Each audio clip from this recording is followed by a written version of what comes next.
Some viewers may find the following video disturbing. Viewer discretion is advised. Warning, warning, warning. G12 is in the motherfucking building. Haha. What's up, G12 world? Let's get it. Coming straight out of G12, NCAA coming at you. Stick skills have you frozen like a statue. Group of 12 streamers, we on that Twitch. Any other league just became our bitch. We got Fantasy, Mac Dub, and Baker. King Yopi, E-Migs, man, we some playmakers. Then there's Rhombus, Ravens fan, and Chuck. Then Cuck and take us, good luck. Sharpshooter and gridiron greats. Hardcore and D's, don't you underestimate. We got skill, we above the rest. Check out production, we passed the test. Every game produced with live commentary. A few of these guys on the sticks is just scary. College football, Twitch at its finest. Levels to the shit, and we on the highest. Some viewers... Welcome in, everybody. Welcome in to my guests, so they couldn't hear you until right about now. Welcome in, Coach Burt, aka Fantasy World League. Hey. What's up, dude? What's going on, buddy? How are you? I'm doing great, man. I am living the dream. It's funny because we were just talking off stream about if we were ever going to do this again. And one of the things when you were producing things is I was on the road all the time. And I just took a new job. I can work remotely, and I start on Monday. So I'm just setting up my office now, getting all, and I will be home every single night. And, of course, there's no G12 to be produced anymore. It's about how it goes, buddy. And I just realized that the Skype thing wasn't there, so you should be able to hear me a lot better now. Yeah, it is how it kind of goes. But for people who don't know who we are or who this strange-looking Santa Claus / biker dude is, Coach Burt was the founder of the G12. He was the guy who got it off the ground. He created it. He got all the coaches together and started this thing in July of 2020, which is almost 2 years ago on the dot. So, I mean, I think around this time, and we'll get into it, but around this time, we'd started playing in our original college football home tournament. So it's literally been about 2 years, Bert. Wow, that's crazy. That's crazy. And you know how it all started, right? Like before even that tournament. That's why we're here, for you to spill the beans, so everyone has the story straight. Yeah. Yeah, so I don't remember where I met Baker Vision. I don't remember if I started streaming NCAA 14 and then just the category was small, which is kind of how we all met, I think. But him and I hit it off first, and we did some co-streams together. And we did like a dynasty, just him and I, like an online franchise. And I think it was like Miami and South Carolina. I don't even remember who the teams were, like some random ass teams, or North Carolina State. But that's how we tested that the technology still worked, which led to the tournament and then kind of led to where we're at here. Yeah, that's nuts too, because I mean, what people don't understand is, what's up, everybody? How's everyone doing? What people don't quite understand is there wasn't really this, before the G12 network, there really wasn't a community. Like, there wasn't, people streamed and some people got along with each other. But early on, I mean, you might have seen 20, 30, maybe 50 people ever streaming NCAA at any given time. And once the G12 kind of happened, I'm not saying it was just because of the G12, but there actually was sort of a community, at least, between 3 or 4 of the coaches, or 5 or 6 of the coaches all kind of got along. And that really didn't start until the G12 started getting going. Yeah, and I mean, there was a perfect timing of some stuff on that. Like, for example, the Barstool Sports guy, he had a character that he was running at that time, and I don't remember the name, but that was really big, and he had a shit ton of viewers. COVID hit. It was like a perfect storm. COVID hit, shit shut down. Sports were limited. They weren't playing in front of fans. Everything was fucking weird. There was weird seasons. People picked up their Xboxes. Twitch got hot, and I just tried to bring us all together because I knew that we were just never going to be much. I thought a little bit all together was stronger, you know? Right. So let's talk from the beginning. So, the college football home tournament, that was just, I mean, from what I don't remember the guy's name, but John maybe. He just has a really, you can follow him on Twitter right now. Has a big following on Twitter for college football fans. And I don't know if he was following anyone at the time specifically, or why he decided to put this whole thing together, because he didn't even compete in it himself. How did he approach you, or did you approach him? How did that all go down? God, that's a great question. I kind of forgot about that guy. He's kind of the guy that started it, and then he kind of bailed. Like, he got us all going on it, and then he made some introductions, like he was a stream hopper maybe or something, and just like was checking us out, or we followed him on Twitter. I fucking don't know. And then when it came down to it, though, he wasn't really around. It kind of got handed off to us. Right. I mean, it was. I forgot about him, actually. And I don't even think I don't even know if he really, when we had that tournament, I don't know how much he even helped like set up people to play each other. Like, I don't think he really did anything. But he got people in the room, and I think he put his name on it. Like, I remember. Yeah. Yeah. That was it. He like put his logo on it, and promote it. That was about it. Right. And I seriously think that was it. And I'm just curious, can you name all the people that played in that tournament? There's 8 people who played in it. Do you think you can name them all? Max Strimity. Yes. Yep. Baker. Yes. Myself. Yep. Obviously. Mac. Yep. Mac Dub. You. Yes.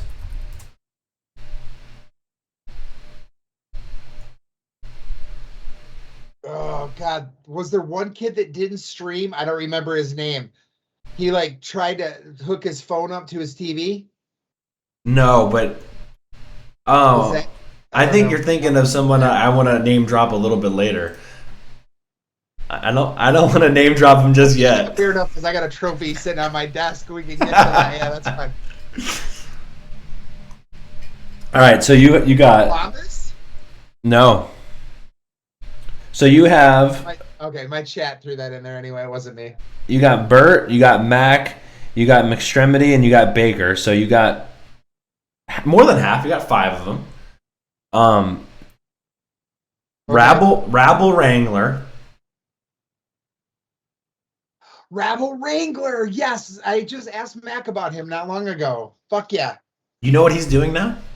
Mac says he was not in that tournament. He's in my chat, by the way. Mac wasn't in that tournament? Huh. Well, shit. Okay. Oh, Deez was. Okay, so Deez was. That's right. Okay, so I'm glad we were. Yeah. Okay, and Mac is nailing them. Kaz Cray and Stoner. Yeah, and Rabble Wrangler, by the way, still on YouTube. Him and his wife do movie reactions and movie reviews, and they're very popular. So Mac told me. It's like fucking nuts. Guy's a natural born star. Apparently. I mean, it's whatever, dude. But I mean, he went from. He was one of the most popular people on Twitch streaming NCAA. He was partnered on Twitch. He played Red Dead Redemption, and he played NCAA football. And all of a sudden, he just disappeared completely. Like, he had bad internet, apparently, and he just disappeared. And I don't want to say it was because of me, but I whooped his ass in that tournament, and he was gone. So I'm going to say that I retired Rabble Wrangler. Remember, he got that Thursday night football. He was hosting like Twitch Thursday night NFL football and shit. And then just disappeared. Like, fuck it. It did just vanished. Yeah, crazy. Hey, like our buddy The Secret. Fucking this. Dude, there's so many people in chat, and we appreciate everyone in chat over the years. But we could probably make a list of people that have come and gone that, like holy fuck, like what the fuck was happening, right? Like who were you and what? And I mean, there's so many names. I'm not gonna like sit here and make fun of anybody, but there was some some people that came and went that Even like Ravens fan. I was gonna get there. I was gonna get there a little bit later in the show tonight. I'm not in any rush tonight. Yeah, Ravens fan. Um, that tournament happened, and I mean, I played Baker in the first round, and Miller Time, thank you for that sub. I played Baker in the first round. I want to say Dees played Kaz Cray, and Kaz won. McStremity, did he play you? I think McStremity played you. I think he did. Yep. And then Rabble Wrangler played Stoner.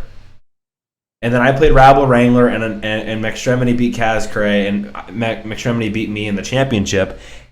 What happened right after that? So that tournament ended. I want to say that tournament ended around June. And by the way, for the people, I mean, how far we've come. I was streaming that on my MacBook Pro, and I was hammering Busch Lights at the time. Like, fucking, I think I had like 8 Busch Lights during the Baker game alone. Like, that's how far we've come. Oh, wow. Oh, God, what happened right after that? I don't know. There's always a lot of weed involved with me. So I assume I had a thought of grandeur, and I'd have to ask Mac and Baker, because I think they were the original 2 right-hand people when we made the Discord and shit. I could be wrong. Maybe there was someone else that was really involved, but I feel like they were the ones that were super helpful. No, I think you're right. I think Baker actually made the Discord, I think. I'm pretty sure Baker came out with the Discord, and he was doing it. Yeah. And then I remember approaching the guys after the tournament like, hey, would you want to do a whole season? And that's, if you look at how we started, the core is from that tournament. For so sure. Those guys said yes. The guys that weren't said no. Yeah. Funny thing is, some of those guys came back later and wanted back in, and we were full. But that's we can talk about that if you want later. We can talk about all that a little bit later on. But yeah, so can you name the and for people that are listening, there was we were struggling to find 12 coaches. Like, you basically at one point, like, hey, we're at 10. If anybody wants to play, like, I don't care if they stream or not. You were just like, I need one more, and we have a 12, and we're good to rock and roll. And that is where the G12 came from. Right. Yep, I'm a big NIU fan. Group of 5. I was like, group of 12. It was dumb. It was easy. And then we landed Yofi. And I know, like, rip Yofi, he's not in the G12 anymore or whatever, but I don't even think he plays NCAA. But at the time, he had more eyeballs than any of us. It was a big deal. I just want to say that. Like, he was drawing 30, 40 people on his own. Like, he did not have to fucking be a part of this. And I got to tell you, he doesn't get enough credit, because I know he didn't do all the fucking behind the scenes work that other people did. But let's be honest, only a few of us really did.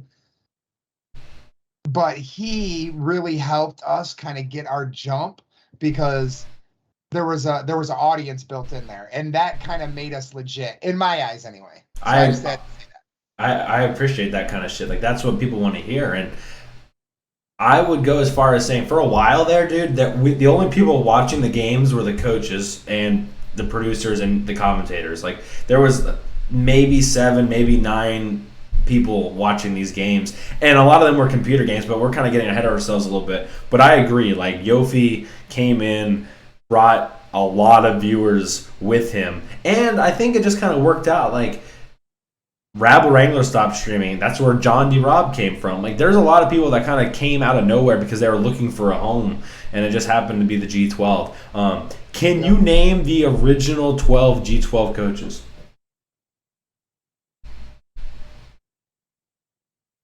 Well, me and you, of course, and Baker and Mac and Kaz. No Kaz. And no Kaz. He wasn't original from the tournament. He said no. Oh, okay. My bad. I thought he started and he quit. Jib Jab.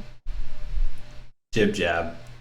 He was for people that don't know, he was my addition to the G12. He was on Reddit, and I found him. He was your addition. And it was probably the worst. As far as all the things I've contributed to the G12, it was by far the worst thing I've ever done for the G12. Like, not even close. Like, fucking worst move ever. Just, Bert, tell everyone about Jib Jab a little bit. He ran like 3 plays. He trash talked everybody, but not in a good way like Switzo. And he played on a phone that didn't work, and like he recorded his television. That's the guy that recorded his television. And did he rage quit or did we boot him? I don't remember. You booted him so bad, but he was fake field goaling. We named. Oh, okay, that's right. We named the like loser trophy after him. And I still have it. Mac bought it for me. I won the Jib Jab Trophy. G12 inaugural Jib Jab Trophy, Fantasy World League, Season 1, 2020. That's fucking fantastic, dude. That's, as far as me being the commissioner, that's probably the biggest tradition that I fucking missed out on and forgot about. And I really regret not having the Jib Jab Trophy every single year. I should have given the Jib Jab Trophy to Uncle Sam when I beat his ass in the championship. That would have been hilarious. He would have been so pissed to give him a toilet trophy. Retroactive. You should send it. You should still send it now. Retroactive. Fuck it. Shout out to Uncle Sam. He gave me his tickets for the Braves on Saturday, so I'm gonna go see the Buccos play the Braves on Saturday. So shout out to Uncle Sam. Shout out to him. And I got to tell you that you want to talk about. I mean, I know we're jumping ahead a little bit, but when he came on, I was like, we're doing something, because that motherfucker is a king, you know. And I was like, he wants to play with us, like. Shit, okay, we got something here. He really made me know we had it, you know? It was like when the 5th grader decides to play Foursquare with the 3rd graders, kind of. I mean, that's what it kind of felt like when he decided to play with us. For sure. Him and Thrizzy both. When Thrizzy was like, yo, hey, my name's Thrizzy, and this is what I got. And then we started looking at his stream, and I was like, the fuck are these people? Okay. Like, that was next. We were next level for a little bit. All right, let's get back. Special shit for a while, because I know it gets horny talking about the fun shit. Can you name all the coaches so far? You got me, you got D's, and you have Jib Jab and Baker. I think you said so far. And I said Mac. Did I say Ravens fan? Yep. All right, Ravens fan. Did I Stoner gamer? Yes, sir. You said Yofi. Sorry. That was original. Yep, I did say Yofi. So I'm missing 3. Am I right? Am I missing 3? Yes. I'm gonna be honest. 1 took me a little bit longer than I wanted to admit. Rhombus TV. Yes. Was Chuckleberry with us from the get-go? He was. Okay, cool. So I'm missing 1. Fuck. This is the same one, regrettably, and this is no disrespect to him, but this is the same one that took me a second to remember too. Sharpshooter? Yes, sir. All right, I got all 12. Bang, bang. There you go. And it's so funny because if you ask a lot of people in chat today, who the fuck are we talking? Like, we're making up names right now. Because, I mean, some of these guys haven't streamed in a long time or they haven't played NCAA for a long time. I mean, first of all, if I just put in the chat Fantasy World League, you'd be like, what the fuck is a Fantasy World League? No doubt. Sounds like a stripper show. Sounds like a show I want to watch every night, to be honest with you. Oh, man. All right, so when we first started this thing, we did not play every single game user to user, and we were playing a lot of computer games. And I thought producing was hard with, 4, 5, 6 games. We were trying to produce 12 games sometimes. There was one week I know for sure where there was no user versus user games. We just had 12 computer user versus computer games. What was that like? And in hindsight, are you impressed that anybody was watching us? Um, no, I wasn't impressed anyone was watching us because they were watching us build fake coaches and like build fake programs and build fake players anyway. So I thought the dynamic was like I don't know if you're into like the CW or like comics and shit, but they have crossovers, right? So you got Superwoman or Supergirl and Batgirl, and you know, they fucking all of a sudden, you know, they cross over. I just thought we had more chance for people to see us if we were all kind of branding with each other. That was really the point. And I wasn't surprised people watched because we did add commentary and it mattered because we were competing. And as long as there's stakes, then that's content. Do you know how the commentary started? Do you remember how it all started? You started it actually. You were the one that said, "Hey, why don't we start doing commentary?" And then it got hot fire. And then Mac and I got stuck trying to figure out how to fucking make it work all the time because it was so dog shit without it. There was, I want to say, this is fucking bizarre that I remember this kind of bullshit. For whatever reason, it was Rhombus TV versus UNLV, and I was just fucking bored. I was like, dude, I'll fucking come in and I'll commentate this shit. And I don't know if I had Pirate call. No, I don't know who called it with. Emigs, I think, called it with me. And it just fucking, it caught fire, dude. And that was week one. It was early because I know because Rhombus and Baker played week two, and that's all we were pretty much talking about was the game coming up after that. But the commentary hit, and then all of a sudden it was like one more layer to the G12.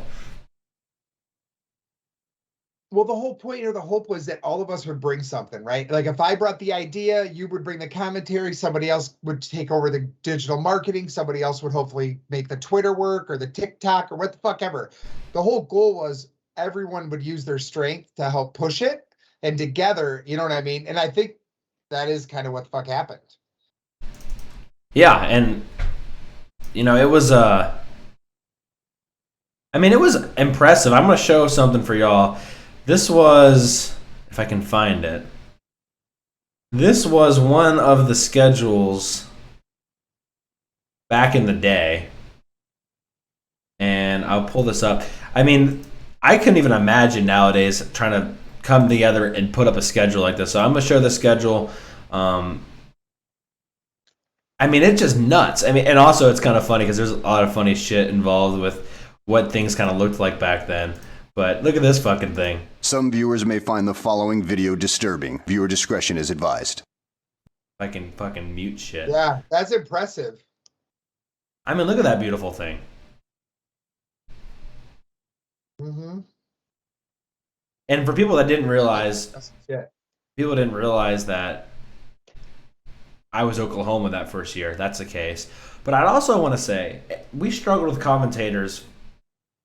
Not so much in season 3 at the beginning, but definitely at the end and a lot of the time in season 4. Here towards the end. Look at fucking Pirate. Look at John D. Robb. Look at Sir Tokes the Beast. I mean, these fuckers were calling back-to-back games. Pirate calling, what is that, 5 games and 7 games in 1 week? I mean, that's some freaking... I mean, you had, early on, there was a lot of enthusiasm across the board in the G12.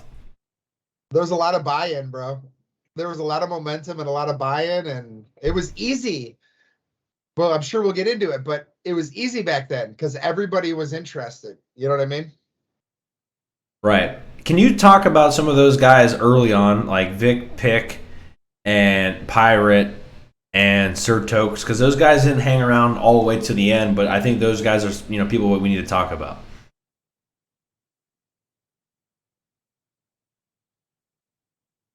Yeah, so let's start with Pirate. I don't remember I think D's maybe? Was he a D's guy? I'm not sure. I don't remember whose like stream he found us through. But he was he was our troll. He was like him and Vic. So Vic was a Yofi guy, but Vic was willing to help right away. He would do it on his iPad or whatever, but he was a willing body, willing to help.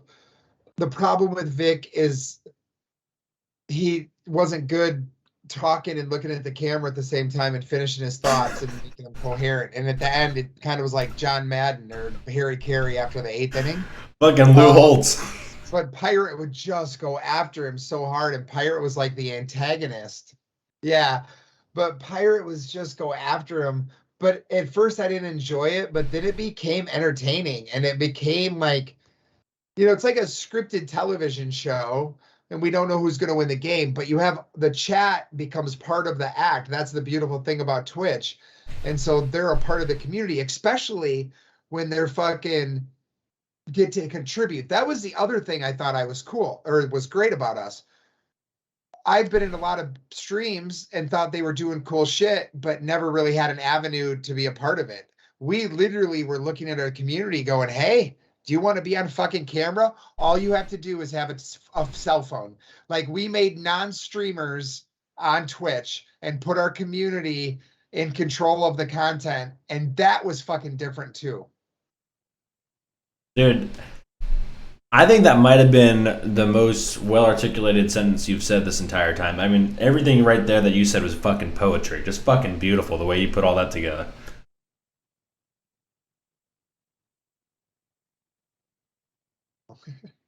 Thanks. The Gatorade's kicking in. Yeah, apparently so. And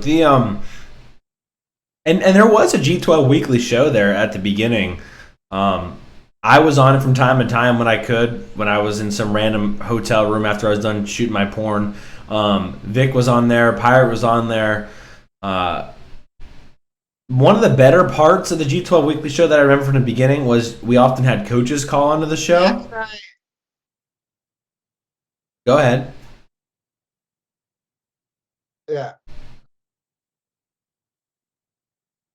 We probably produce 20 hours of content a week between the show and the interviews and all the shit. And we even tried to do coaches like we wanted coaches to do their own coaches show. There was so much content, but we had nothing but time, right? We were locked in our houses. So it was like an outlet, just different times. Right. I mean, that and we were just on off stream about that, but that's what it really was, right? I mean, that's what was so cool and was so special. I do have, since we were talking, this will be a good lead on for you to talk about Mr. Tokes, because a lot of people don't know who Tokes, the Beast, was, and I have this video, him commentating a game from of Sharpshooters. We'll put this on for everybody, and we'll go from there. So everybody enjoy this little tidbit from Tokes, and I think Emix is on the call with him. All right. It's just exciting, bro. This is what was different. You meet somebody and boom. Y over the middle, through that pick. Unbelievable. It's too close to. Look at these guys. These guys are grown, man. Look at this. Get off him. Wow. Look at him go. Wow. Oh, my goodness. He could go all. Yo, come on. Look at the look on Sharpshooter's face. That's There exactly. goes that man. Unbelievable. What did I tell you? These people eating their. What do you think of that? Oh man, he's so great. He was electric. I'd love to do work with that guy. There's no one more enthusiastic than that dude. He was, in a way, he was a lightning rod, right? I mean, you didn't know what exactly you were going to get, but you knew you were going to get something high energy, high level, and whatever the case may be. Sometimes it was, maybe misdirected, but at other times it was exactly where it needed to be. And he's always doing shit. Like, I mean, I don't know how focused he is, but he's always doing random shit. I mean, he's doing yoga one day, he's doing fucking fitness, he's doing an inspirational podcast the next second. So shout out to Sir Tokes if you're listening, dude. We love you, and we're very happy that you were a part of the G12 and part of the history of the G12. Yeah, and it was just, that's what I mean.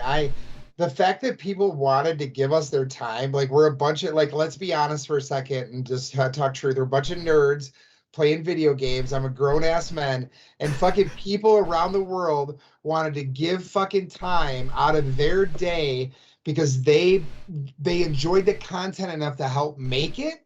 That's pretty fucking unique. You know what I'm saying? Yeah, and I mean, I don't know if it goes down the cultist role or not, but I mean, people wanted to be a part of it, right? I mean, it was something like, how can I help? How can I do something to improve, whatever it is? I don't know exactly what it is yet, because at this stage, we don't know what the fuck it was or what it was going to be. But people just wanted to do something, wanted to help out any case, and they're and to the point where you wanted good commentators, and you had people starting to do what I don't know what the proper term is, but basically they had to audition for the role. Dude, we made people audition. Mac and I would make people send us fucking their clips. They'd be like, dude, we want to be commentators. And no cap. We were like, hey, just take your phone, fucking flip it around, and just start pretending like you're calling a game. I wish we still had some of those. I mean, there were some that were bad. I won't say some names. But man, I gotta tell you, we did that. There was one kid, he was really good. He helped us for a while. And then he bailed. He just didn't show up. He just quit coming. But he was really good. He was the kid that wore the hoodie. You guys remember that kid? And he sat in a dark room. Drippy. Yeah, but I think he was only 15 or something. Yeah, so yeah. But yeah. Well, I did find one. Oh no. Okay. Oh god. I did find one, and it just happens to be our very own E-Mixes. And people have seen this before, but I was able to re-find it. So let's enjoy this. All right.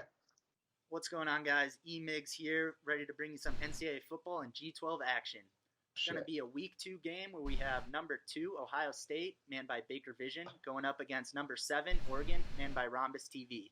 The game's going to be in Columbus at Ohio Stadium. Oh my As god. for Week 1, Ohio State was able to take care of Fucking Buffalo, love 55-28. E-Migs. Dude, E-Migs, Obviously, they gave up 2 more MVP. points than they would like to see on the board, but luckily, all the points were given up in the first half. So coach was able to get into the locker room, make some adjustments, get things under control, and shut out the team in the second half.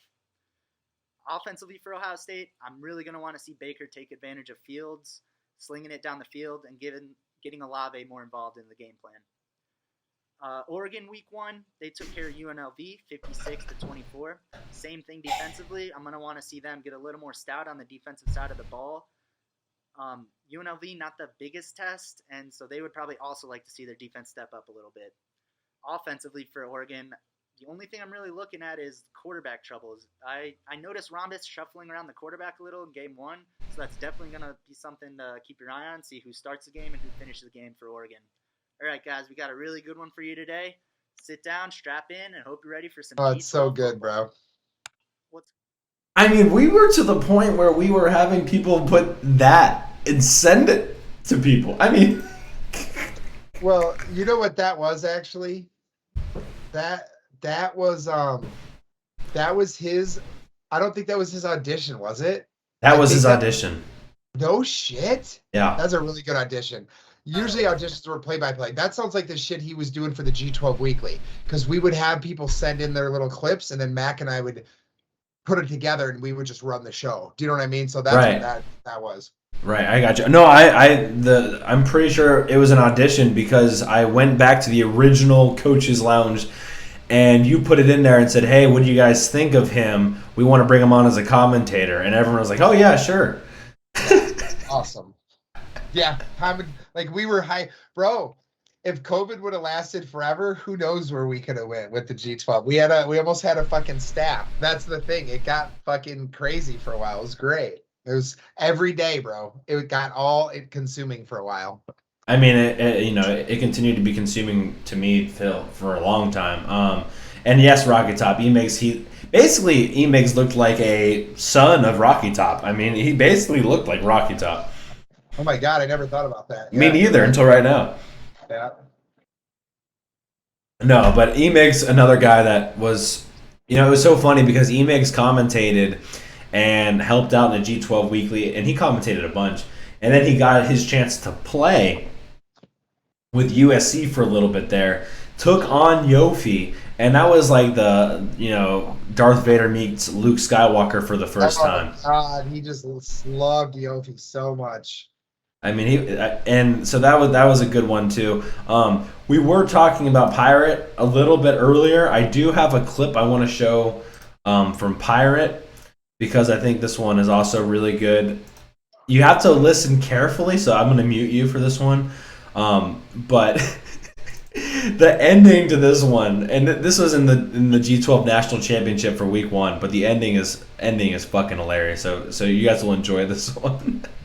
And I think if Baker wants to get out of here and he concedes, it'll stay the pace it is right now. If Baker tries to win, Hardcore is going to win by 50. I think if Baker just concedes and milks the clock, Hardcore will do the same. If Baker comes out throwing the ball here, Hardcore is going to take that as a challenge to his 23-year-old manhood, and he's gonna stomp a mud hole right through Baker. And I think if Baker wants to get out of here and he concedes, it'll stay the pace it is right now. If Baker tries to win, Hardcore is going to win by 50. I think if Baker just concedes and milks the clock, Hardcore. Sorry, I had to go grab something real quick. It's just like a loop. Oh no, that's okay. I was like, man, am I that high? No, I just had to grab this old bad boy. Oh my god. Oh no, is it worn off? Oh no, it's there. Oh okay. Oh wow, it's beautiful actually. I don't think I've ever seen it in real time. Wow, that's really nice. Yep. A little. That's really nice.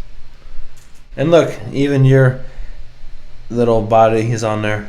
Oh, okay. Oh, nice. Oh, You know what? yeah. This is by far one of the best logos that was ever done by our boy RC. Came up with that little road. I mean, he made that before the national championship. He was so confident that I was going to win it. That is dope as hell. But no, dude, that the line that I wanted everyone to make sure they heard was where did it go? Challenge your 23-year-old manhood? No. The stomp a mud hole. Mud hole. Stop a mud hole. I thought that was good. And for people that didn't know, Bert did play. Can you talk a little bit about your experience as a coach in the G12? Oh, that's the thing. I've never been good at video games. I'm the streamer that's not good at video games in general, but I always had fun playing them. So I actually had competitive games. I was pretty awful. I might have got my ass kicked once or twice. Not awful, though. Usually I surprise people because I could never win, but I always kind of played them tough. But I didn't win much. I picked shitty teams usually. Yeah, I don't know. I don't really, unfortunately, games kind of got to a point where playing got hard, and that's why I ended up not playing, But that's also what I stopped enjoying it as much, which I'm sure we'll talk about. Right. Before we get there, because I mean, we can get there when we get there. By the way, for people that are listening, I am going to bring this out in podcast form. I had the G12 belt from the original year, so I highly recommend. By the way, even if you're listening on, it's going to come out in podcast form. By the way, a lot of directories don't let you publish to iTunes or to Spotify until you have an episode release. So just keep that in mind if you're ever doing your own podcast. So as soon as that's done, we'll get that out. But I highly recommend. It's going to go on YouTube as well. At least watching it on YouTube because there are a lot of the visuals and stuff you don't want to miss. So definitely wish you check that out. I do have a clip of you playing, and I think that's worth bringing up before we kind of get into maybe the back half of your time here at the G12. Yeah, nice. And we'll put that on right now for everybody. Thanks, Breezes. I appreciate you, brother. From the 3-yard line, it's second down. Look at that terrible background, dude. Oh, it's so good. I gotta stand up. Woo, shit! Oh, my balls felt like they were in a vice. Wow.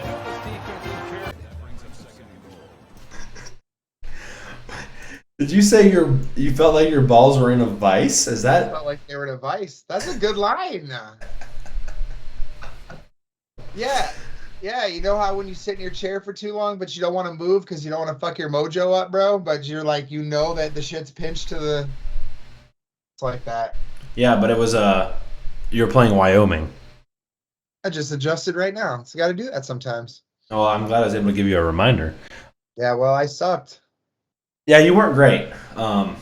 And Oh, for sure.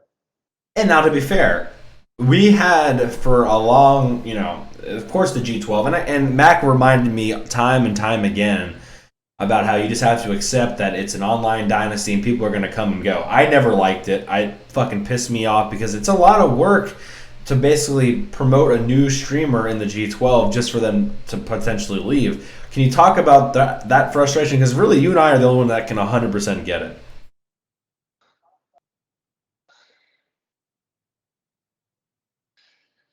Yeah, it just got old. I personally felt like I did a lot for everybody. I feel like I did a lot for the rest of the streamers. I felt like I always did more for them than they did for the G12, but that was always part of the deal. Like I told everybody, you don't have to do anything. All I need you to do is play this game. There's no other expectations. So the problem is I didn't ask anyone to do anything else. I just thought maybe at some point they would want to do more, but I get it now looking back why people are just in their own shit. It just kind of is one of those things. Can you talk specifically about people leaving and people coming and the burden that kind of was for yourself?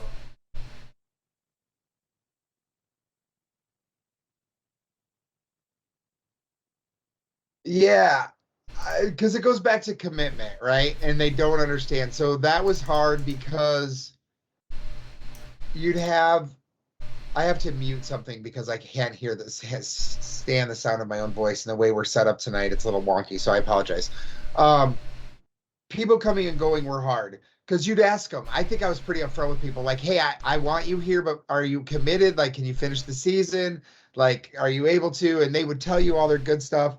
And then they would bail. And then you'd have to go find somebody else. And then you'd have to change the schedule. And then it wouldn't be right. And it was just content. And the problem is you couldn't get mad at people because we're all mental for doing all this shit. So it was like self-inflicted. You knew it was going to be part of the pain and you knew people were going to fucking come and go and it pissed you off every time it happened, but you almost expected it because this shit is, I mean, how many times did Mac quit? And I fucking love Mac to death. Like he's like a brother to me, but the fucking guy quit and came back and, would leave and he had internet issues and shit. But that shit, people just, and I've quit streaming 6 fucking different times. Like it's more than I've tried to quit smoking. So it's just a part of the deal. I don't know. It's just aggravating, but it's part of the package. It is. Early in season 1, we saw the first person leave. Do you remember who the first coach was to ever leave the G12? I'd be very impressed, by the way, if you remember. Ravens fan? No, before Ravens fan.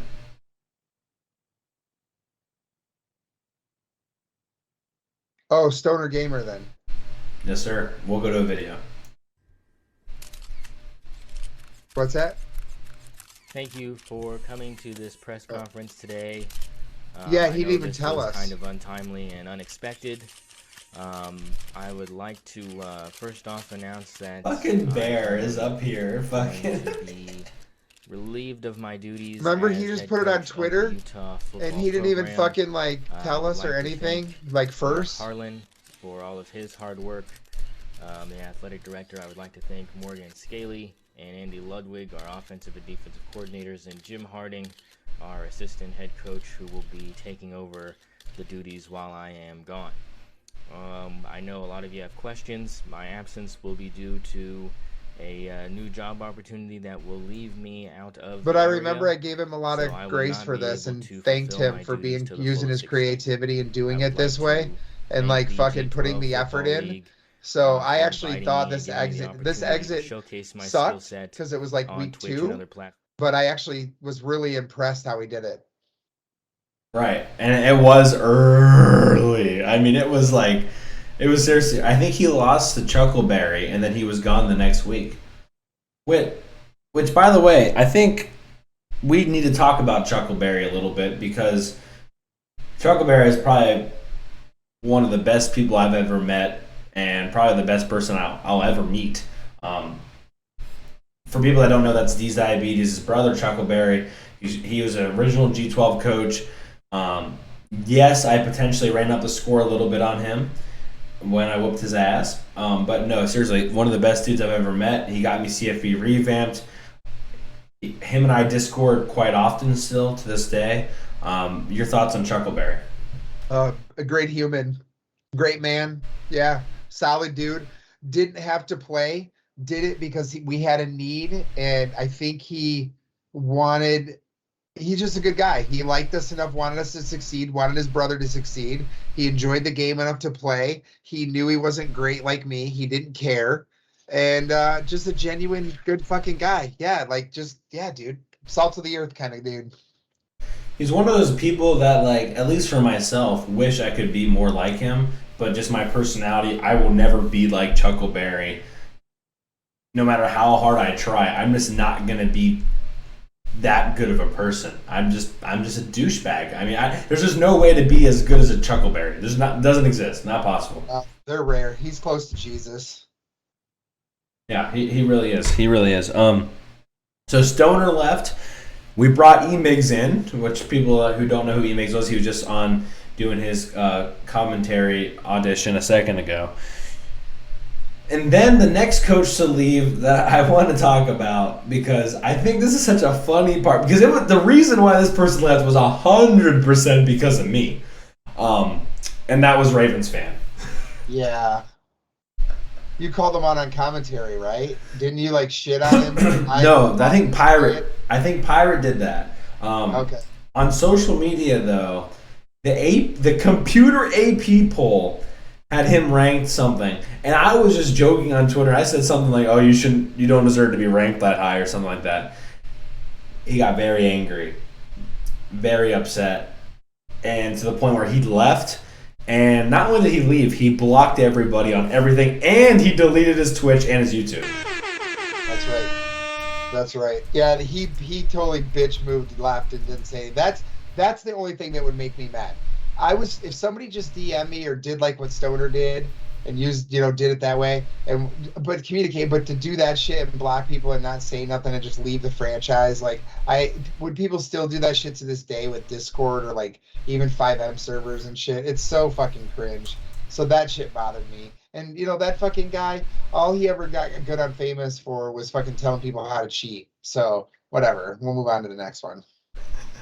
Yeah, he and for people that didn't know, Ravens fan, he played with Alabama and had decided he was just going to run the ball every play against the computer and get Derrick Henry as many stats as possible, to the point, I think it was Derrick Henry, or whoever the fuck it was. But he had an interception one time, pick six, all he had to do was walk in the end zone. He walked out of bounds. Yeah, and just so he could get his running back another touchdown. He did not become a fan favorite. And my favorite part about the G12, Bert, was you can do whatever you want. The G12, through me, it didn't matter. We never made any rules about gameplay. We didn't gatekeep. No, we never gatekept. We had to call people out if it was cringe. Yes, but the eye in the sky doesn't lie. It was always about entertainment. If there was 40 people watching, then people were playing shit right. If there was fucking 5 people watching, then it was dog shit. And the numbers don't fucking lie. Yeah, the eye in the sky, baby, and that's true to still to this day. And Ravens fan didn't last very long. Probably the biggest screw job, and probably if I had to criticize you, Bert, your biggest missed opportunity, maybe in the history of the G12, was not just letting Rocky join, but letting Rocky join as Alabama and playing D's in the SEC championship. D's at the time was undefeated with South Carolina. Rocky comes in with Alabama, and for people that didn't know, Rocky Top played in a lot of online dynasties.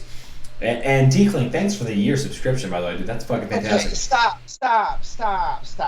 I know where you're going with this, but look, you're looking at it from a fair rules, and you're looking at it from a college football perspective. Like if you're Nick Saban, right, and he's fucking pissed off at I'm looking at his content, bro. Yes, like, I know, but I think you missed it.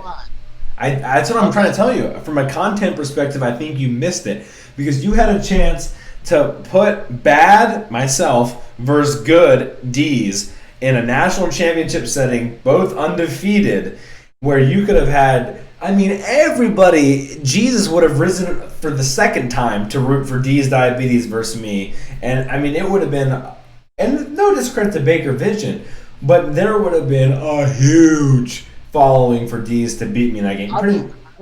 I don't remember that, bro. Like, I know now that you're talking about it, but to tell you why, like, obviously there had to have been some kind of you walk me through what should have happened, I guess, because I don't remember. I remember that he quit and I put Ravens fan right in his spot, like no hesitation. Right. But what should I have done? Well, so Ravens fan quit the week before the Iron Bowl. Rocky Top joined, somehow lost to Auburn, but still was going to go play in the SEC Championship versus an undefeated D's. So D's played Rocky Top. Rocky Top beat D's and therefore gave Baker Vision the opportunity to play in the national championship versus me. Instead, obviously, if D's would have won, he would have been undefeated. He would have played me instead. If you just would have kept Rocky Top out of it, because you're already in the last week of the season, you would have had D's versus Hardcore, both undefeated. Bad versus good. Rest is history. Oh, so my mistake was filling the position. You could have just waited another 2 weeks. I see what you're saying. Yeah, I suppose. Or just let Rocky Top join us Tennessee, because he was going to go to Tennessee anyway. Yeah, I don't know. Does anyone remember why we did that or didn't? I have no idea. I couldn't have just.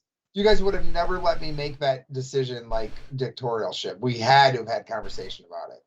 Because there was always the threat of you guys being like, fuck it, I'm not doing this anymore then. So I guarantee there had to have been a consensus, but I have no idea what it would have been. No, I can tell you what the consensus. You were thinking I get to have a user versus user game in the SEC Championship. Content. So yes. I was thinking about content. Yes. Oh. Can't blame a guy for content. So we got 2 user games instead of 1 user game. That's probably what you were thinking. So was that bad? But go back and look at the views. Go back and look at the views of the Rockies game, and then go back and look at the views of you and the Baker game, and then you tell me if it was a bad decision or not. Well, D's would tell you it was a bad decision. I made a lot of them, buddy. Made a lot of them. Hey, the national championship came. I played Baker. He actually had a couple chances to win that game.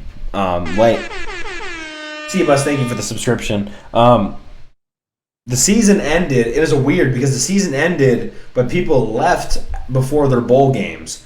So Thrizzy came in. Oh God. I'm sorry, Coach Burt. How have we gone this fucking far without talking about Coach Bryant? Oh my God. Did Coach Bryant play in the G12? He was Miami, dude. Do you don't remember the controller gate? Him and Rhombus TV? Oh yeah, Brian. He came in for a cup of coffee. Did he come in for Jib Jab? I just don't remember when he came and when he left. Yes, he came for Jib Jab. I honestly couldn't tell you when he left. Left, and did Kaz come in for him, or did he? Thrizzy, I think Thrizzy came in and played the bowl game for him. Got it. He's very confusing around there. This came in at the end of the season? Yeah, he played in the bowl game. He played the bowl game, I think. Yeah, I don't know. Mac tells me no. Mac would know. Mac fucking would know. If Mac tells you, he is the fucking SID of the G12. Like, he's the sports information director. So if he tells you that's what it is, then that's what it is. I know for sure that Thrizzy played in a bowl game. And I think that was his first game. I don't know who it was with or what it was with. Yeah, maybe that was it, MacDub. You're right. Maybe that was right. End of season 2, DVD coming into playing Thrizzy. Maybe that was the case. Okay. Regardless, Kaz Cray and Thrizzy joining for season 2. You talked a little bit about Thrizzy. You haven't talked a lot about Kaz Cray yet. Do you want to, just briefly talk about Kaz? Well, Kaz was part of the OG NCAA crew. So like all those guys in the tournament would have been the guys that were most active in the category on Twitch at the time that weren't douchebags and said they'd be a part of the tournament. End of discussion. Because I promise if you were streaming in the category at that time, you got invited to be in the tournament. So the only reason you would have said no is because you're a fucking douchebag. So all the coaches that weren't douchebags in the category at the time were in that tournament. So Kaz was an OG, and then he had declined the season because he wasn't sure he wanted to do football content. And then he decided he did want to do football content, and that's when I said, "Yeah, come on for the second season." Yeah, and he didn't stay for very long, but I do want to say I whooped his ass, so everyone knows. Yeah. Okay, so we're at the point now, Fantasy, where this is up to you as far as how much you want to talk about. I will fucking pick at scabs all day, but season 2, we're about March. So, and by the way, and this is a credit to you. People still ask me when we're going to do the next G12 network tournament because of how well you ran the holiday tournament. In fact, I can tell people right now we are going to do another tournament because of how successful it was. I don't know exactly when it's going to be, but we will do another tournament. What my thoughts are for the tournament, we're going to do a PS3 CFBR tournament that has to be streamed, and we're going to do a 360 tournament that doesn't have to be streamed. So keep your eyes on that. But credit to you for the holiday tournament, and then talk about from the holiday tournament forward. The holiday tournament kicked off with a bang, right? And then, is that when all the new people came? Was that all their introductions, really? Like the Nasties and Uncle Sam. Did we lose you? Did we lose Bert?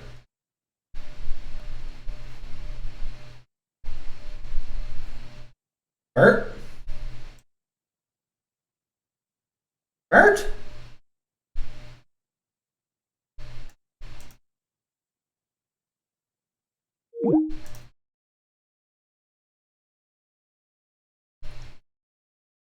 Bert?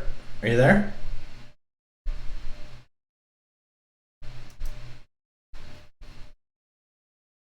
Time out while we try to find Bert. Bert, are you with us? Does anyone know if his stream is still on? His stream crashed. Okay, well, we will get him back in a second, but I will reiterate what I just said one more time. I plan on doing a PS3 streamers only, or somehow you have to have the ability to stream. You don't have to be a streamer. Streamer only. And he just said he had lost power, but he's coming back. And then there'll be a 360 Dynasty as well, but you won't have to stream for that one. I would like preferably if you did stream, but you don't have to stream. So that is the plan at some point. I'm not sure exactly when. I'm going to be honest, it probably won't be until August, most likely. To be real with you, because we're gonna try to finish up and talk about the G12 football in its entirety. I do want to let people know while we have this moment to kind of talk about it. MacDub is probably going to be the last person I talk with at the end of the series. I already have a couple people I want to talk to in between, and we'll kind of go from there. I'm guessing it's going to be roughly about 6 chapters worth.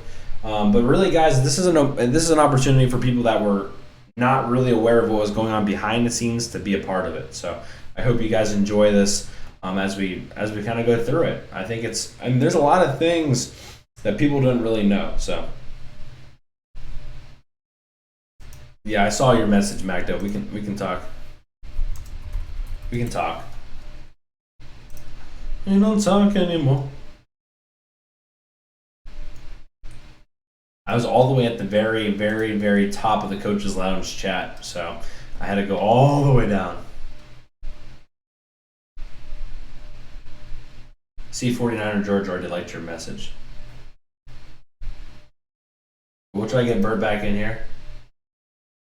And we will keep going. I made a double old fashioned, and that was a regret. I was telling Bert a second ago.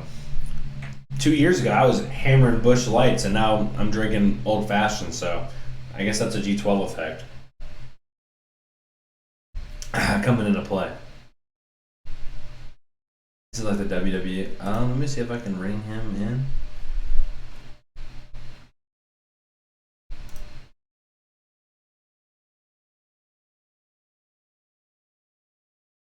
Okay, he's gonna try to go maybe audio only.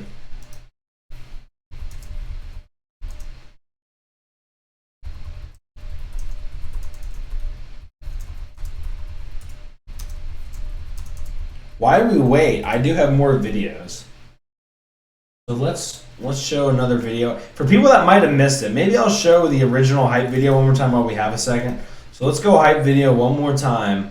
The original hype video brought to you by MacDub. You know what? I got something better. Something worth staying around for. How about, ladies and gentlemen, the original OG Christmas song by the G12 coaches. I had this. Let's go to that instead.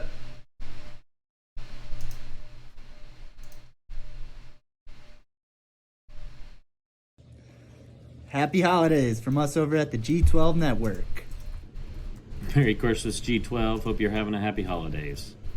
We wish you a Merry Christmas. We wish you a Merry Christmas. We wish you a Merry Christmas and a Happy New Year. Good tidings we bring to you and your kin. Good tidings for Christmas and a Happy New Year. Now bring us some piggy pudding. No, bring us some piggy pudding. No, bring us some piggy pudding with a cup of good cheer. We won't go until we get some. We won't go until we get some.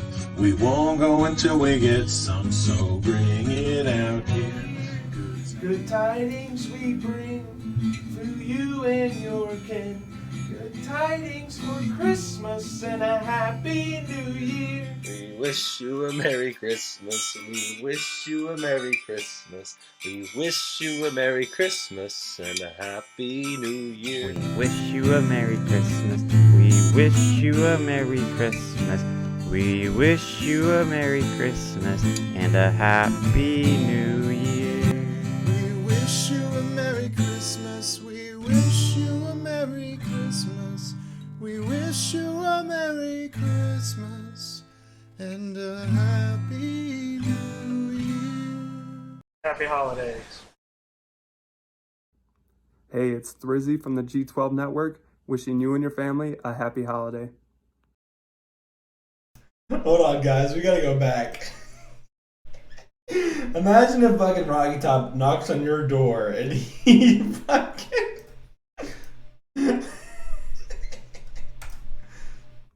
Hey, it's... And a happy... Wait for this shit one more time. Come on, Rocky. Happy holidays. Hey, it's Thrizzy from the G12 Network, wishing you and your family a happy holiday.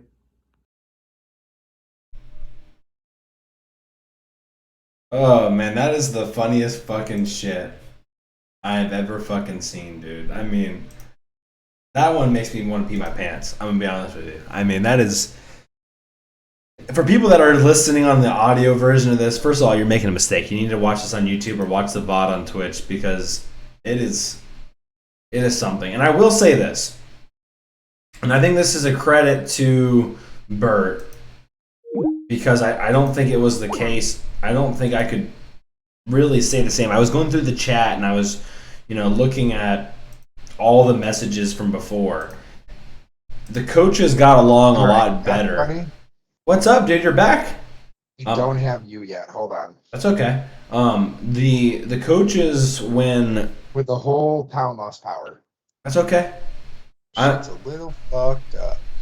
The coaches all got along. There's a lot of Can chat you hear back me? in the day. I can hear you. You are live, by the way, my friend. All right, buddy. The coaches just seemed to get along a lot better in those first 2 seasons. There was a lot more chat in the coaches' lounge. I don't even imagine trying to put together a Christmas video like the one I just showed. Bert, I just showed them the Christmas video, and I don't know if I've ever seen the version with Thrizzy and Rocky Top at the end, but fuck me, that shit was fucking hilarious. Yeah, I mean, I tried so hard to like include everybody. You know what I mean? I don't know. That was the thought. It was just trying to create more content than just football. Like I had, I was trying to push it further. All right, did you get some pizza? Yeah, dude, leftover pizza. I went to check on everyone, the power outage, and I'm like, oh, leftover pizza. Dude, that's hungry. fucking. Let's go. I wish you could throw one of them slices over here right now. I would love some pizza right now. Hell yeah. Next time, let's put that in the notes, Secretary E-Mix. Can we make sure we get some pizza up here in the studio for the next episode? Thanks. Anyway, we were talking about towards the end. We were talking about how Natty and Uncle Sam was there, and then boom, you lost power. I guess I don't know. A feral possum got burned on your power line. I don't know what happened. No, the whole city, like even my brother-in-law on the other side of town, just whole blackout. That's not good, Bob. Yeah. So the holiday tournament, and then go into Natty and Uncle Sam, and then I guess towards the end, for you at least. Was that right? Was that harsh the way I said that? No. What week did I get to in that season? Do you know off the top of your head? Because I honestly don't remember. God, I want to say like week 7 I know or it was 8. a nice spring March day, and something. It was definitely March. It was early. It was March like 3rd. No. Okay. It was late March, early April. I want to say you got to about week 12, 11. Okay. Almost to the end then. Yes, because I didn't even have the laptop I'm using right now. I didn't even have this yet. Okay. I was using my work computer for the most time. So I was the streams towards the end because I wasn't ready to produce yet were terrible. And we just limped along to the end. But you don't have to start at the end. I mean, you can work your way towards like what you were feeling towards that point. So here's the thing. Like, unfortunately, I have this tendency to not be content, and I have to keep building on what we did. So what we kind of glossed over, and it's not a big deal, but it's a big deal in my story, is that the technical aspect of the broadcast became pretty fucking top notch, I think. I mean, we were using software. I was using software when I left that legitimate television fucking companies use to broadcast television, So we were the need of the production. I had let it grow into this fucking thing that was so unmanageable for one person. And when Mac's internet fucked up and he couldn't help, he was like my right hand, and nobody else had the ability. And no offense, no one else had the not ability, but they didn't have all of it. They didn't have the internet, they didn't have the computer, the tech. There's a lot that goes into it. Do you have a graphics card that can run fucking 17 goddamn streams at a time and blah blah blah blah blah? And I'm sure you've run into all that shit as you've done this, and no one understands all that technical shit behind it. They love the end product and the crawlers and the screen.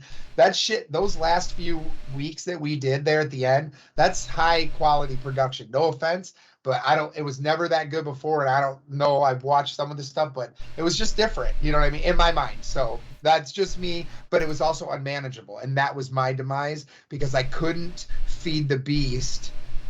And I wasn't happy if we weren't at that level. Does that make sense? And then it got to a point between that and then some egos for people that really didn't do much other than bring eyes.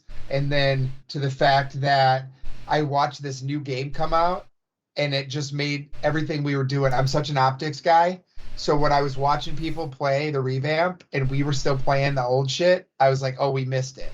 I felt like we missed it. Those were all that shit was going on at the same time. Okay, I actually didn't know that last part. So how much of that CFB revamp stuff kind of go into it? Because I was going through chat and stuff, and you were, and even Mac and I had discussed, should we buy PS3s for everybody? Like, is that something we should do? How much did that play in a role in everything? A lot, because I think we were only as good as we were cutting edge. So it didn't make sense to me to continue and to invest that time and money into old technology when there was new technology available. If we could be better, if the production could be better, if the presentation could be better, if it didn't look as good as the next guy playing the game up the channel, then what the fuck were we doing? That's where my headspace was at, because we'd come too far, and now this advancement happened, and we didn't want to fucking jump on it. I was slow to understand the adoption, the people not wanting to adopt it. Which, by the way, I'm probably not supposed to say this, but I am working with the CFB revamp team now, and you guys can all expect a new update on Saturday. So just for people that are listening, I'm probably not supposed to say that at all, but what's Wad going to do? Fuck my ass? I don't care. I mean, that was a big part of me. That was a big part of it. And I tried. I mean, I told Mac I'd buy him. Shit, I have 2 PlayStation 3s sitting right here that haven't been used since the day I walked away. 2 of them. They're right here. 2 of them. I was ready to start shipping them to everybody, but I wasn't getting the buy-in that I needed to make that kind of commitment, if that makes any sense. And that pissed me off, because I was like, after all this, really? Like, the only one, crappy comfort, bro, is something I'm not good with, And then I got short, and then I got pissed, and that was that. And we're, here we are talking about why I left.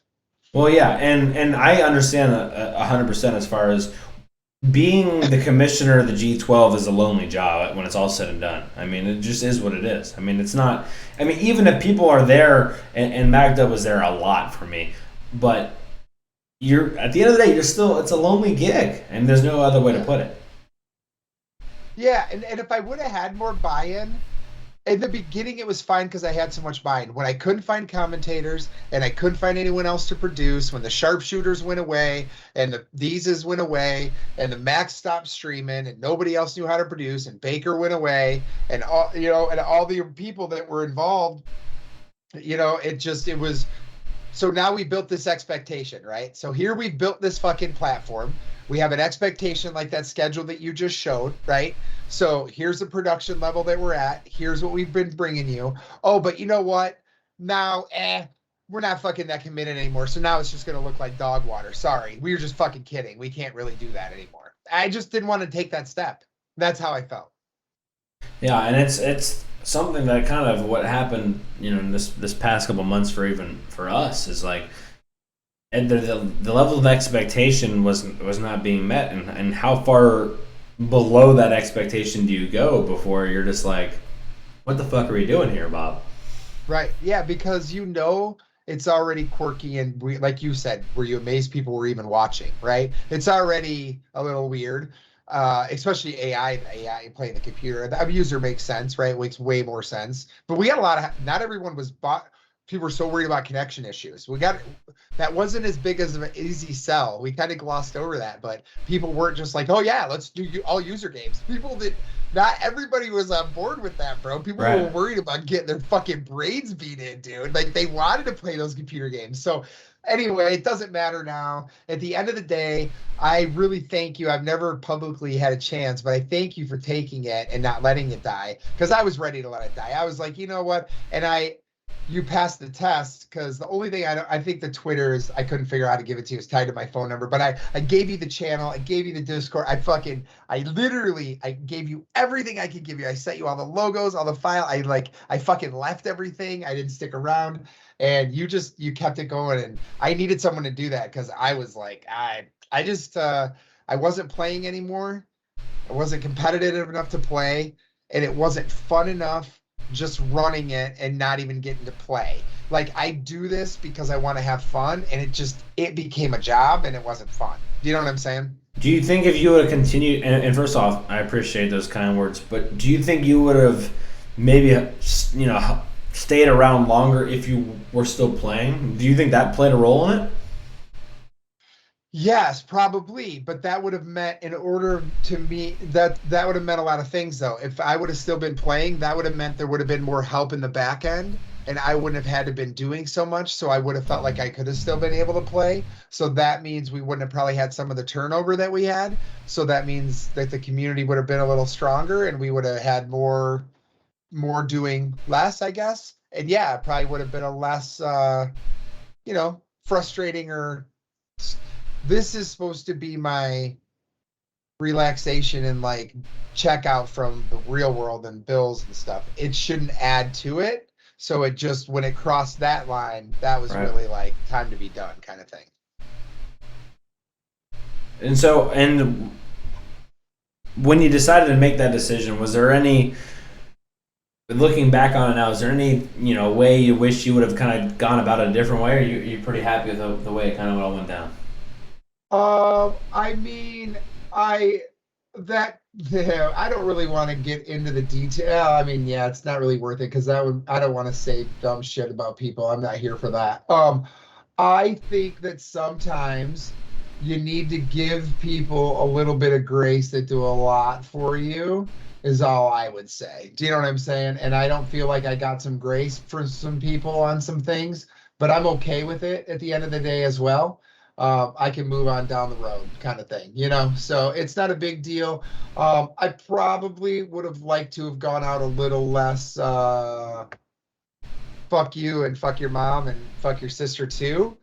But sometimes people need to hear that because sometimes people get a little big for their britches. So I don't really regret anything, honestly. The people that I still don't have a relationship with, they would never be people in my tribe. And I speak truth.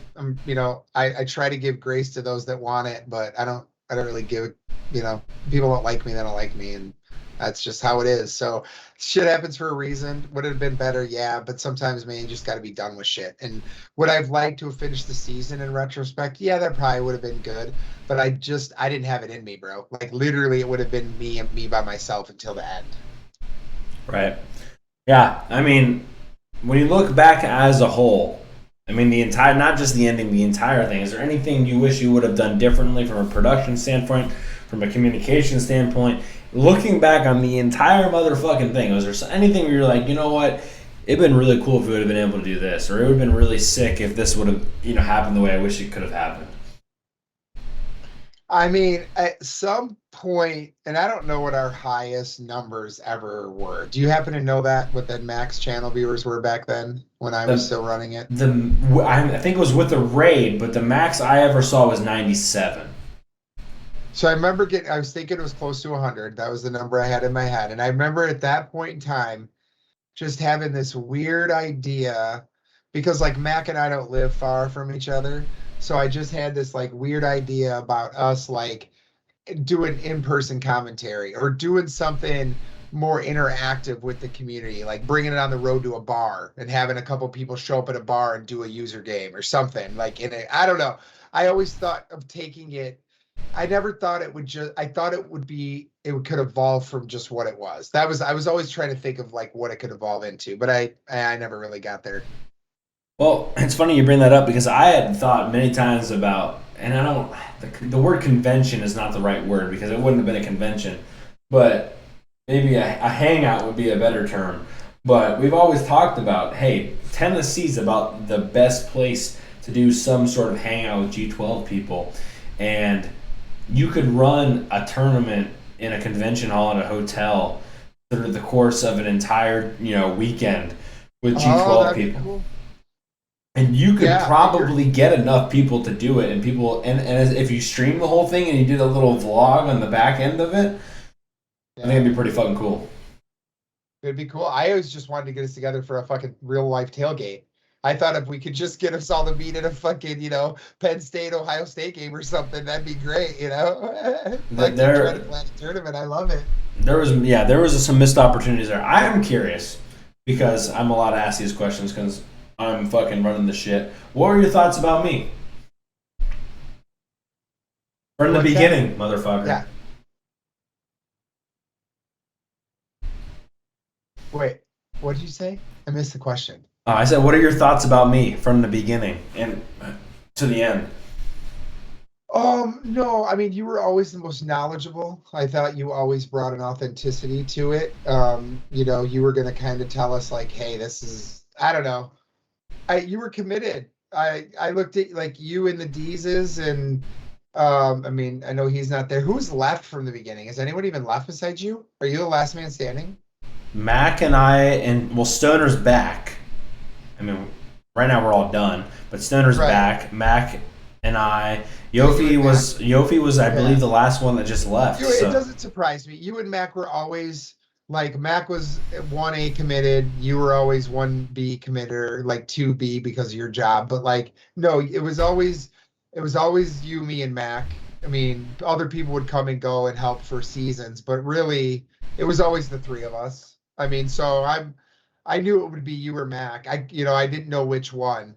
I figured one of you would take it when that day I stepped down. I didn't, you know what I mean? So, and I think that happened that day, right? Mac reached right out to you and said he'd come back and help you and shit because he wasn't around at the time, right? Right. I mean, I basically messaged him and Baker were the first two people I talked to. I was like, hey, right. I can kind of do this. It's going to take me some time, but it's going to take working with you two guys to do it, especially early on. And I mean, it will probably end up being the last chapter in this limited series where I talk with Mac, because Mac to me and probably to you, but he was the dude for me. I mean, and he was the guy. Yeah, I could have done it without him. And honestly, had he not had his internet issues and shit, and had he been doing, because his stream, like, Mac doesn't, I don't know, maybe he does. Mac is got so much potential if he ever wanted to like do streaming like full time, because he just has an it factor. The guy can do anything and people fucking come watch him. He's a variety streamer. He just has something not a lot of people have.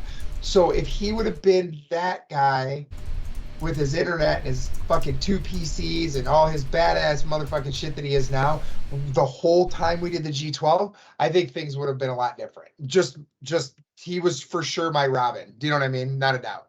No, I 100% agree with that. And since we're talking about MacDub, if you could ever just fucking focus for 2 weeks in a row and do the same fucking thing for 2 weeks in a row, you'd be fucking golden. But you can't fucking stay focused. You're like a goddamn fucking dog looking at 3 different squirrels. You ever hear the expression, you chase 2 rabbits, they both get away? Mac, that applies to you more than anyone else I've ever met in my entire fucking life. Something else. We love you, dude.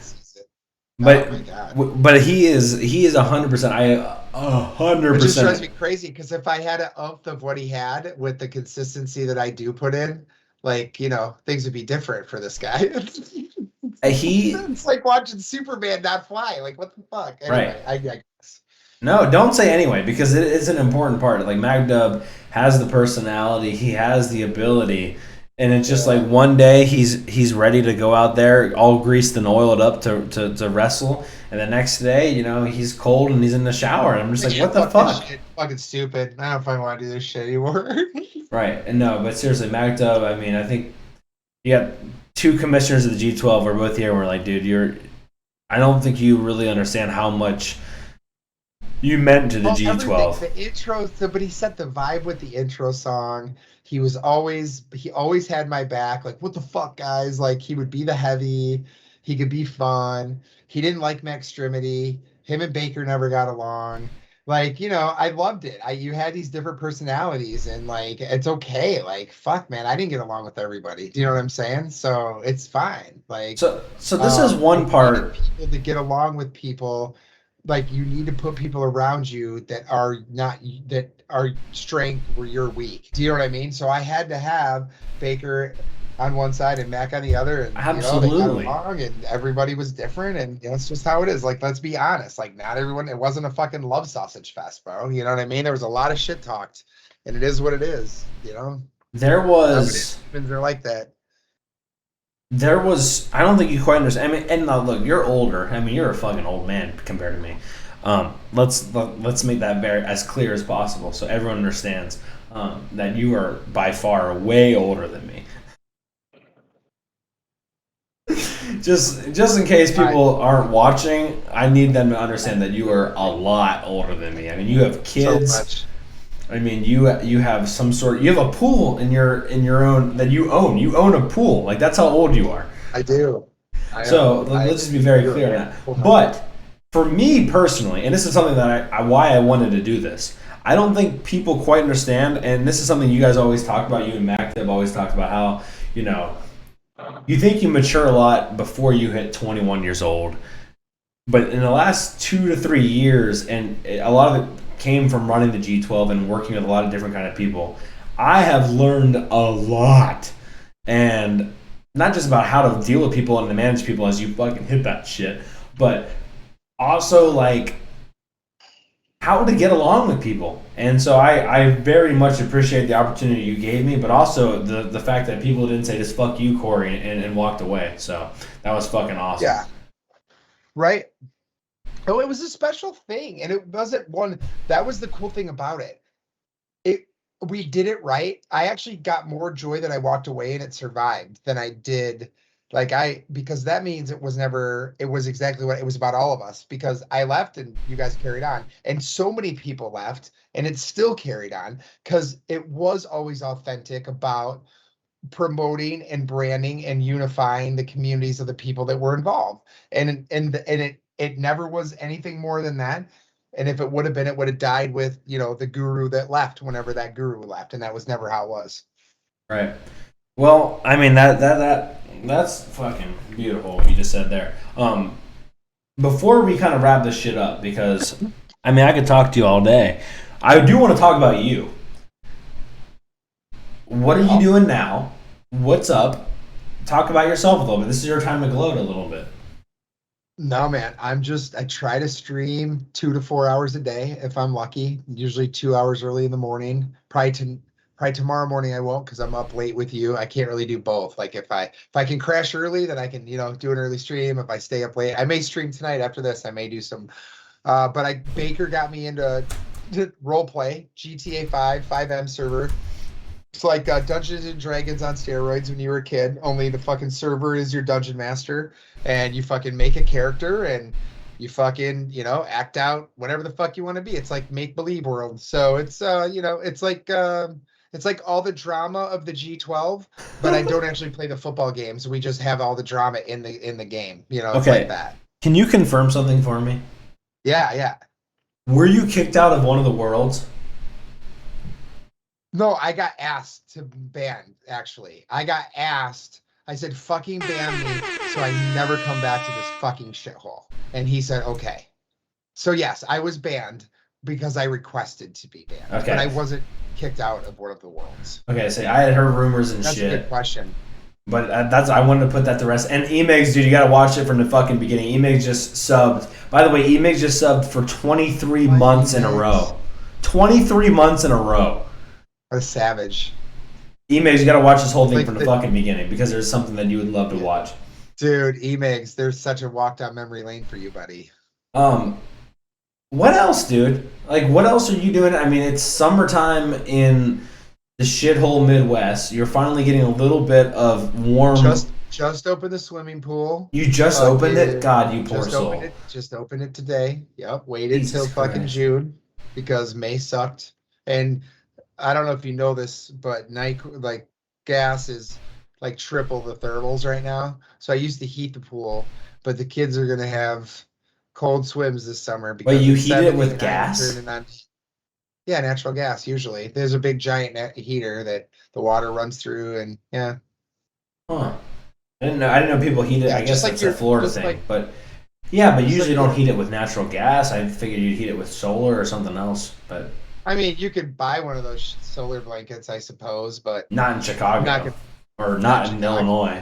I could run the heater for like 48 hours straight and get it up to 90 done, right. But it would cost me like $600, Even natural gas is even high right now? Yeah, natural gas thermals tripled the price like a month, 2 months ago. Yeah. That's awful because here's the funny fucking thing about it is natural gas. There is so much natural gas in America. There's more natural gas in America than anywhere else. Yeah, I'm well aware of the political and yeah, civil issues that we have afoot, but this is not the time or place for those discussions. Actually, that's actually why the last half of this, or whatever we want to call last quarter of this, is actually just for shit like that. Actually, so Yeah, um, gotcha. it, Well, I mean, it's anything you listen, want to get into, anything you don't want to get into. yeah, I mean, at the end of the day, if people look around and they think this is how the world's supposed to be run, and they look at the people in charge and think that fucking it's going good, then you don't need to follow my channel. We'll just leave it at that. We won't go too far down, calling names or nothing or asking about your IQs. We'll just leave it. If you think that things are good and you look at everything going on around you and you're like, hey, I'm totally comfortable with how fucking shit's being done. And you and me are just, two different people. We're just we're kind Right, of leave and, that and one. to be clear here, because I don't want people to paint you from people that don't know who you are. Yeah. You're not painting the picture that you're not like just a Joe Biden. You're just an anti all this bullshit hater. Oh, I hated Trump. I mean, if you Right. know me, I mean, I would go on about what a fucking idiot Trump was and how he just couldn't keep his fucking mouth shut to save his life. And the guy just couldn't help himself. No matter what good he did, it was never going to be good because he'd soil it with being a fucking dumbass. So yeah, no, I'm down the middle. I am not daisies and roses, and I'm gonna say what I think. And if you tell me that we have more natural gas than anything else, I will tell you the reason for that is greed, and the people that fucking control it are gonna use inflation for a reason to make more money, and they're gonna blame COVID, and it's all the shit. But we don't want to talk about that on Twitch streams. We're gonna talk about fucking fake police officers and fake video football games. But my point is, it matters who you vote for. Get the fuck involved. I don't give a shit who you vote for. Just make sure whoever you vote for reflects what the fuck you think. But take a hard look at where things were, and where things are, and do your history lessons. That's all I encourage people to do. Know your facts. Don't read social media. I'm not even on Twitter except for this. Can't find me on Facebook. Yeah, I don't know, man. Just keep your eyes open, folks. Young generation, you got a yacht of young men, gonna be dads, young dads. You got a younger thing here. Just be alert. Make sure you see we're being fucked with here. I truly think. I think that this is just me. I think that it's a nice, easy thing when we struggle a little bit, and then we're a lot more happy when the government's ready to like help us out. And I don't think it needs to be like that. And I got to ask why it changes so often, Corey. So that's where I'm at, buddy. Yeah, and I don't think it's I see JT Gaming coming in here. And first of all, my Chevy Malibu, it cost me $63 to fill up. A Chevy Malibu should never cost that much to fill up. But it's not a Republican Democrat issue. It is way more than that. Issue. It's a generational thing. It's the people that have been in charge for the longest, and these senators and these Republicans and the people like our fucking president is like old as dick. I mean, like let's be honest. Like we're electing people that have been asleep for the last 30 years while our literally bridges, schools, and infrastructure have crumbled. And now we vote for these same fucking lying motherfuckers, and they're all liars and snakes. All Every liars. one of them. I'm just saying we are unfortunately pressed in a situation where we have to vote for like the fucking worst of the best or the best of the worst or whatever the fuck that analogy is. So make sure you do your homework. Don't vote on a party line. Don't vote because Trump was such an asshole I can never vote for a Republican. Don't not vote Democrat because Biden's a fucking zombie. I'm saying get involved, be alert. I think there's more. I think you talked earlier about, oh, people are doing more shit and they're doing softball and bowling. I hope people are more like paying attention to what the fuck's going on, and maybe getting out and helping move dialogues along, whatever that is, get involved in elections or midterms, or demanding change. We have a powerful voice, and I think people forget that sometimes. And remember, we're only governed because we allow them to govern us, right? Like, so just make sure you don't get stuck in your fucking, I got to pay the mortgage, I got to pay the rent, I got to pay the bills, I got to feed the kid. Like, just make sure you got to, what the fuck's happening. I guess that's what I would say, because I don't have a lot of confidence that like things are like there's just good days ahead. Like I see fucking inflation getting worse. I see the fucking market getting worse. I see home prices 20 to 40% down. And I don't think we have the right capable leaders to make. I don't know who they would be, but the evidence right now would tell me they're not the right people. And so buckle down, baby. Bend over, grab your ankles, get some Vaseline. Do you think that maybe the guy who won 2 national championships in the G12 would do a better job? Repeat the question. Sorry. Do you think a guy who won 2 national championships in the G12? I honestly, at this point, anybody who's not working for a special interest, I think, would do a better job. Anybody who can talk freely and say what they mean, whether it's about mass shootings and guns or coronavirus or whatever it is, somebody that could say but what everyone, because right, there's a pretty common, we tend to have a pretty common vibe, mankind. Yeah, we differ on some things, but in general, we have this vibe. Somebody that can talk freely, speak truly, and not worry about being, they're offending this party over here because it's going to offend this gun lobby, or offending this over here because it's going to offend that drug lobby. So yes, I think actually I'm a big proponent and term limits for everyone. And I just don't understand why we allow people to spend a whole career in politics. That should never be. It's a public service office. Like, how do you, and the money that they make doing it, and the fact that it's all right there to see, and we can talk about it here, and it doesn't change, and it just continues. That's the most mind blowing part, bro. Like, this shit's been out there for years. We know what these fucking people make. We're not happy with how they govern, regardless on what side of the aisle. It's been pretty fucked up for a while. And nothing changes, right? And you still got the school shootings, and you still got the shit because we just enact, because the money is coming in, bro. As long as at the top the money's coming in, dude, then will just be here. You see what I mean? Just be right here. It's fucking frustrating. It is, dude. It's aggravating, but I just vent, and I could be way wrong. Maybe things are going to be rainbows and maybe Biden's going to do something fucking tomorrow that's going to change everything, and the Fed will, raise interest rates even more, and inflation will suddenly stop, and fuck, man, trickle down economics will come back. Who fucking knows, man? Unicorns will fly over. Maybe I'm dead wrong. I just feel like we do a lot of the same as a people and as a country in general in America. So all of you that aren't from America, sorry, of just a sheep in the sand, baby.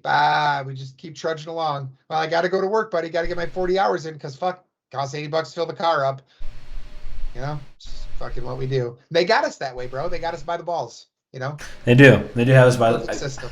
I want to pivot a little bit, not because I'm uncomfortable, because I think what you're saying is important, and you weren't even saying anything that really should be alarming to anybody or disgruntling anybody, because I think what you said was right on. But for the sake of the podcast, I wanted to ask things that are a little bit more awesome, and a little bit more, a little bit. I know for a fact E-Migs will like this question.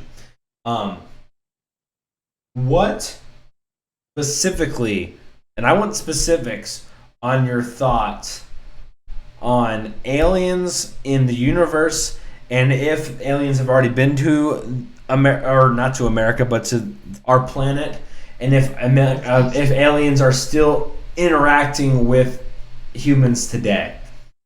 Yes, and yes. I think did you see the congressional hearings just the other day? Like, he asked the guy, and they thought it was 300 something, but it was like 444 or some number, 447. I don't know. And he goes, "What is it?" And the guy's like, we don't know. Like, the dude from the Pentagon's like, we don't know. So yeah, I've never been naive enough. So do I think they're interacting with us now? I don't fucking know, man. I don't know why they would want to, but there's a lot of different things. We could be aliens for all I know, bro. Like, fucking, like, who knows, bro? You ever listen to the Joe Rogan show? Fuck, that show will blow your mind. So I don't know, but I don't think we're alone. But do I think they're humanoid and everything's like Star Trek, and they're, you know what I mean? Maybe they just got wrinkles in their head, but they still are two-legged and two-armed. I don't know, bro. They could be. I just hope, whatever it is, I hope we're not food and we're not slave labor. That's all I got to say. But yes, I agree with all of those things. Yeah, I got to counteract your Joe Rogan point, although the show is kind of based off of what he sits down and talks about. Joe Rogan, I like the idea of what he does. But lately, the thing that just happened like a month ago or 2 weeks ago, where he made up some bullshit about some Australian law that he was wrong about, and when they tried to find it, they couldn't find it, and it was really awkward for everybody because he just completely made it up and it wasn't true.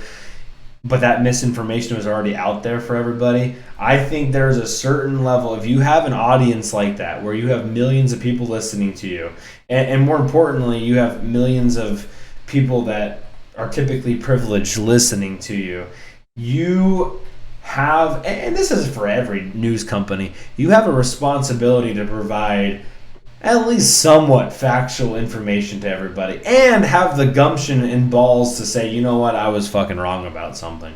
And that that can be frustrating from time to time, because look, it's one thing to believe in something and then come out later and say, yeah, you know what, I was wrong on that. Like that's not the truth. But too many times it's like, well, the misinformation's already out there. And that's a one gripe I have with the Joe Rogan show. Yeah, I guess if people are listening to Joe Rogan for anything that's true, I don't know. Here's my problem, Corey. I couldn't tell you who the fuck does tell me the truth anymore and who doesn't, and who's right and who's wrong. If I'm being honest, and I'm not saying he's perfect. I don't honestly. I was more talking about his shit, like when he talks to the flat Earth people. I haven't really listened to him much. I've been into wrestling podcasts. You ever listen to 83 Weeks with Eric Bischoff? I don't know if you were a wrestling fan as a kid, but it's like the WCW, WWE Monday Night Wars. So him and Conrad Thompson fucking started this podcast, and I was a big WCW fan, and now all these dudes, old wrestlers, have started podcasts, and it's just like all these fucking stories of like all the wrestling shit like that was going on behind the scenes when I was a kid. I've been listening to this shit for like a year. So it's just, that's what I listen to in the truck now, is fucking wrestling podcasts. As funny as that sounds. Dude, El Captain was just talking about those sort of podcasts a couple hours ago. I do want to go back to what you said about Flat Earth, because E-Migs went to a Flat Earth convention back in the day and did a little documentary on a Flat Earth. And if you haven't seen the documentary, I want to say it's called Bent Curve on Netflix. I'm not sure exactly what the name of it is. The fascinating thing about Flat Earth to me is not so much that people believe in it, because it's stupid, but the idea, it's the social inclusion at the end of the day that is so important to these people. And I think that's an important part of why things are the way they are. People don't care anymore if you're right or wrong about things. People just want to be included. If they know that they're weird but they can be included with some people, they're okay being wrong as long as they're part of a social circle. And people don't seem to realize that anymore. Together. Yeah. As long as they're wrong together. Hey, yeah. No, people, well, that's why Twitch worked. That's why the G12 worked. Community, dude.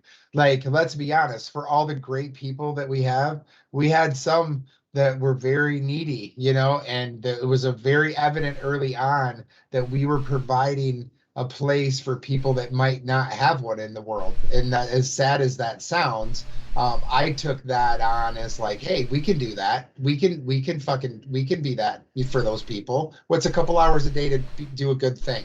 That was always part of the intent. There's a lot of that on Twitch in general. Probably more, because I'll be honest with you, and this is me being a terrible person. In high school, I was a douchebag. Probably a surprise to nobody. I was not, picking up the weakest link and throwing him over my shoulder and carrying him the rest of the way. That just wasn't happening.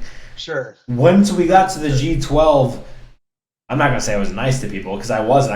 I just freaking timed out St. Breezy just because I thought it was funny. Like I really don't care that much. But it did provide opportunities to take care of people like that, and we know those people. I mean, I'm not gonna say them by name, but we know the people that we took care of for a week, for a month, for a couple months, whatever the case may be. And I've already said from the beginning, dude, like I don't know if mature is the right word. I have evolved since running the G12. I mean, there's no other way to say it. Well, that's awesome, man. Well, you've done a great job. I don't know what the future holds. Sounds like you got a big announcement when it comes to that. So, that's good shit, man. Right. Well, dude, I mean, we're about to hit 2 hours. I could just bullshit with you forever, dude. And I think that was kind of part of this whole thing, is that I don't mind talking to people about whatever, whenever. But I do want you to promote yourself a little bit and what you're kind of up to nowadays before we kind of finish this one off. Yeah, that's about it. If you guys aren't following the old man, follow me over on the old Twitch machine, coach_Bert. Just role play pretty much. Yeah, that's it. It's a couple hours a day. I play a cop character, try to go get some scumbags. I got a judge character I'm going to be playing. If you guys ever want to get into RP, GTA, hit me up, have a conversation. It's a nice fake waste of time, and you can be whatever you want. But I don't know. I like it because it's easy content. I don't have to win a game. I just can talk to people, and it's an easy thing for me. You know what I mean? To make some content around. So yeah, it's enjoyable. Okay, I'm going to give, before you leave, I'm going to play one more clip just so we can kind of go on a high note. So don't go anywhere. We're going to do one more clip. I won't go anywhere. And I think this one was also from Pirate. Did you go mute on me? I did for 1 second because I was celebrating a follow on my channel. Sorry. Heyo! I just sent the shout out over, so hopefully you got that. Sweet. We're gonna go to this clip real quick because I think it's fucking hilarious. When you said they're saying fuck it. Not even watching it. There's Drippy, by the way. Just gonna chill, sit here. Well, that's good. Thanks. Drippy, you're putting in a solid D+ effort. I really appreciate it. Oh my gosh. Anytime. I think after this game, Mac is like, dude, I can't do I'm it on with this TikTok kid looking anymore. at thoughts, so. There's only 50 seconds left, so it's not too bad.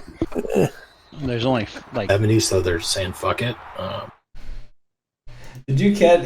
He said fucking Pirate said that he was fucking looking at thoughts on TikTok. I mean, that's the best fucking line. Oh man, good shit. I mean, that's fucking Pirate right there for you, as much as it can be. So. Yeah.